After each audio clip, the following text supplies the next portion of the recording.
ఈ ఫాల్కన్ ఒకటి Amur Falcon అని ఒకటి ఉంటది. అమూర్ అనేటువంటిది ఒక ఏరియా, ఒక ప్రాంతం యొక్క పేరు. అది ఎక్కడ అంటే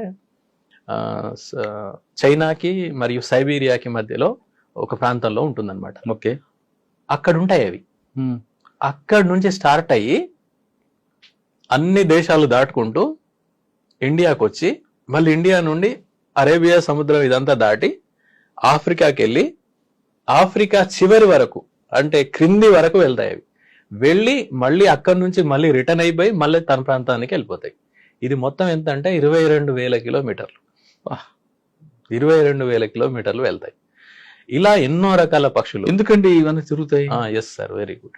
ఇది ఏంటంటే ఎందుకు చేస్తాయంటే ఇది కేవలం ఇది ఒక్కటే కాదు, వలస అనేటువంటిది అన్ని జీవజాతుల్లో ఉండేటువంటి లక్షణమే. మనుషులు కూడా అంతే. వలస పక్షులు అంటారు కదా, వలస వెళ్తాం మనం అన్ని చోటకి. అవును. మన కారణం ఆహారం కోసం లేకపోతే మన యొక్క జీవనోపాధుల కోసం రకరకాలు.